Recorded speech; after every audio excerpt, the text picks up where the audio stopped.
बिस्मिल्लाहिर्रहमानिर्रहीम, अस्सलाम वालेकुम। आज हम बात करेंगे कि प्रेगनेंसी के दौरान अक्सर ये होता है कि फ़ीमेल जो है वो डिहाइड्रेशन का भी शिकार हो जाती है और अक्सर ये होता है कि उनका जो बच्चा है वो एक सेक में बंद होता है और उसका जो फ्लूइड होता है वो कम हो जाता है। तो उसको नॉर्मलाइज़ करने के लिए कौन सी मेडिसिन हो सकती है। लेकिन उससे पहले ये है कि मेरी अपनी क्लिनिकल प्रैक्टिस में भी ये बात देखी गई है कि डिहाइड्रेशन को ख़त्म करने के लिए एक तो है कि वाटर इंटेक ज़्यादा होना चाहिए और दूसरा ये जो आड़ू होते हैं उनका जो जूस है वो बहुत सारी ख़वातीन से भी डिस्कस हुआ है, तो उन्होंने कहा जी कि हमारा इशू था, हमने इसको इस्तेमाल किया, हमारा ये मसला हल हो गया।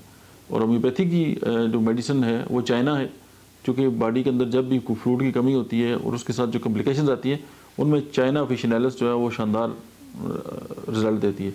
और जो दूसरी मेडिसिन है वो वेरेट्रम अल्बम है। ये ना सिर्फ किसी भी इंसान की जो इम्यून सिस्टम है उसको बेहतर करती है, बल्कि उसके अंदर जो कमज़ोरी है उसको भी ख़त्म करती है, चाहे वो खून की कमी हो या ओवरऑल उसकी बॉडी जो है वो वीकनेस जो है वो फील कर रही हो। तो ये दोनों मेडिसिन जो है वो आप 30 में इस्तेमाल कर सकते हैं, कमाल का रिजल्ट रखती है। Thank you very much.